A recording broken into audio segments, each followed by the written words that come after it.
আজকের পর্বে আপনাদের সাথে শেয়ার করব কিভাবে বাসায় চিকেন সসেস তৈরি করা যায়।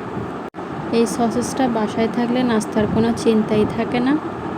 চেষ্টা করেছি রেসিপিটি খুব সহজভাবে আপনাদের সাথে শেয়ার করার জন্য। হ্যালো সবাইকে, আসসালামু আলাইকুম। কেমন আছেন সবাই? আমার এই রেসিপি প্রথম থেকে শেষ পর্যন্ত ফলো করলে আপনারা পারফেক্টভাবে চিকেন সসেস তৈরি করে নিতে পারবেন। তো কথা না বাড়িয়ে চলুন দেখে আসি মূল রেসিপি। চিকেন সসেস তৈরি করার জন্য এখানে লাগছে চিকেন। আমি এখানে 500 গ্রাম বোনলেস চিকেন নিয়ে ব্লেন্ডারে একদম কিমা করে নিয়েছি। কিমা যত বেশি মিহি হবে সসেস তত বেশি সুন্দর হবে। এখন এর মধ্যে কিছু মশলা অ্যাড করব। প্রথমে অ্যাড করে দিলাম 1 চা চামচ লবণ, আর দিচ্ছি 1 চা চামচ মরিচের গুঁড়া।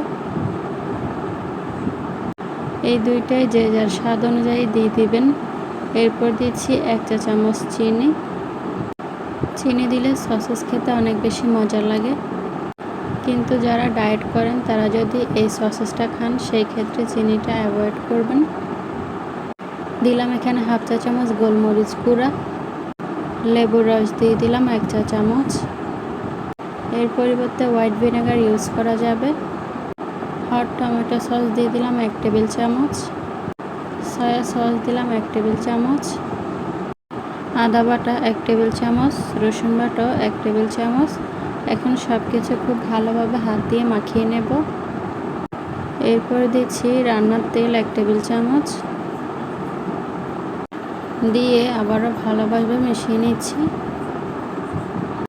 আমার মিক্স করা হয়ে গেছে।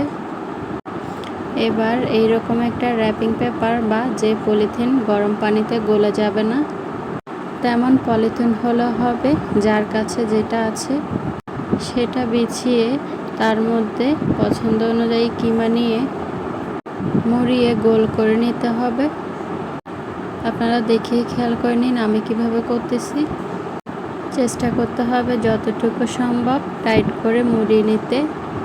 আমি সবসময় চেষ্টা করি আমার রেসিপিগুলো খুবই সহজভাবে আপনাদের সাথে শেয়ার করার জন্য।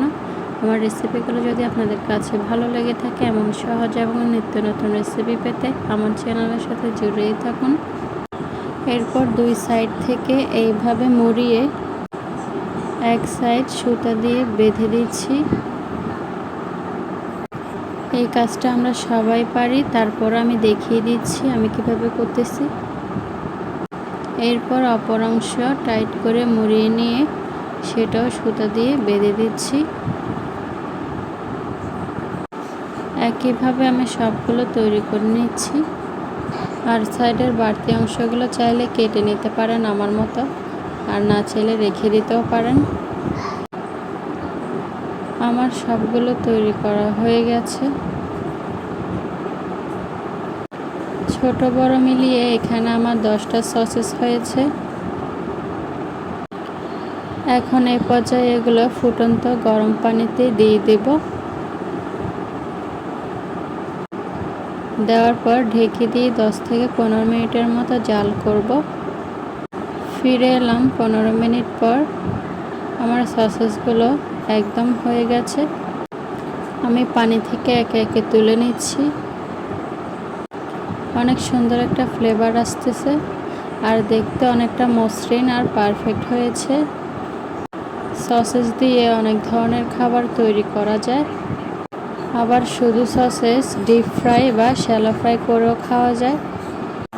আমি কয়েকটা সসেস বাটার দিয়ে শ্যালো ফ্রাই করে দেখাচ্ছি। একটি প্যানে সামান্য বাটার দিয়ে কয়েকটা সসেস দিয়ে দিলাম।